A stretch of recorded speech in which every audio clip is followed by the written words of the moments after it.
Okay, here's your run from July 3rd.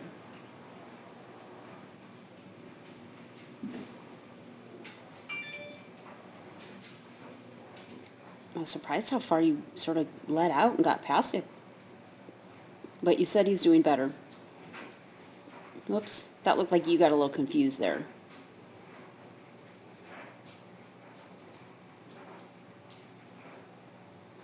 That was nice, Candace. Oh, smelly weave poles.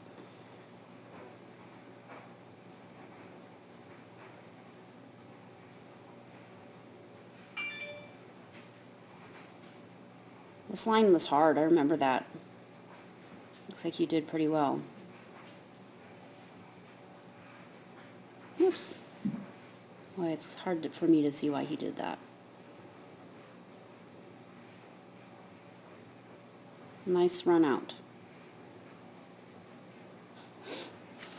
Okay, let's see what we can see. So you get past him a little bit.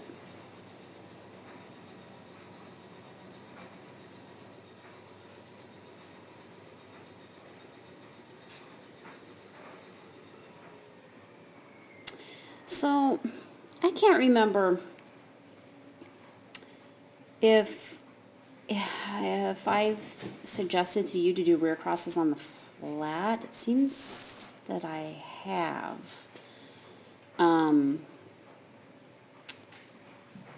We need to experiment with that some, because how you chose to do this was really hard, given the way that your dog runs and how he runs so close to you. To be able to handle this as a serpentine, which is what you tried to do, you needed to be able to send your dog to jump to while you moved over here, so that you could be like where the head of this, well, so you could be like right here when your dog was coming over this jump. And you can't really send him like that, and so that makes the way you chose to do this sort of difficult and awkward. I think it would have been better if you had run out here, done a front cross on the flat where there's nothing, and then got him over these jumps, and here's where a rear cross on the flat could have come in handy. So you would have run the outside of this jump and then turned him on the flat to take this jump. I'm trying to avoid you having to do a bunch of crosses, which is probably one reason why you chose to do it the way that you did. Because the other thing would have been to come out here, do a front cross on the flat, and then come over here and do another front cross, but that's a lot of crosses for you to try to do. Or even if you came out here, did a front cross on the flat, and then did a rear cross on this jump, I think it would have been a better handling choice than the way you chose to do, since you have to run so close to the jumps, and to do this serpentine the way that you wanted to, you needed to be able to send him to 2 and get over to 3. I mean, you managed to pull it off okay.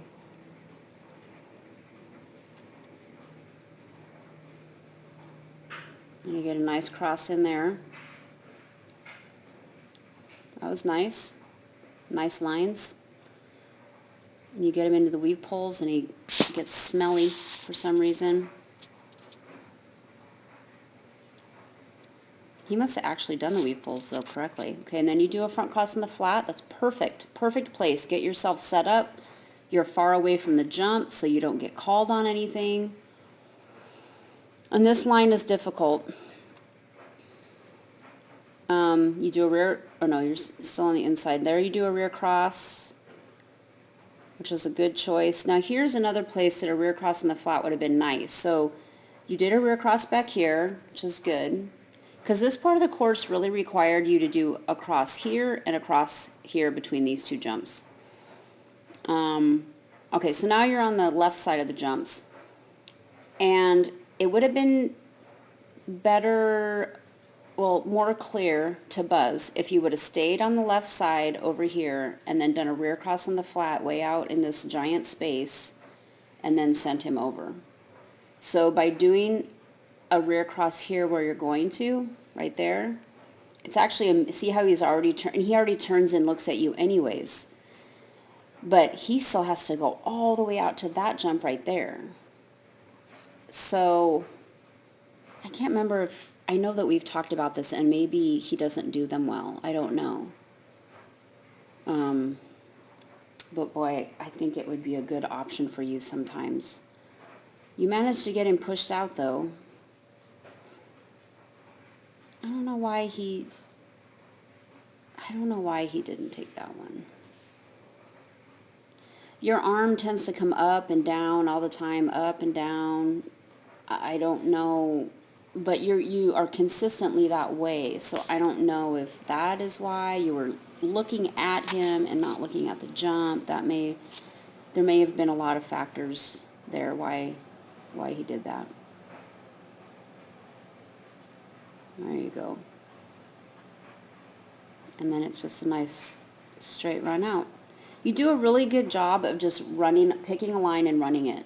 And that's great because he turns into you so much, but you don't usually, like, your path isn't normally like this. You just kind of run in a straight line, and then his path is this. And I think that that's really, really good, that you just sort of pick a straight line and run it. And if he wants to waver, then that's fine, but it's good that you don't, because by you just picking a line and running it, you're showing him where to go. So that's good.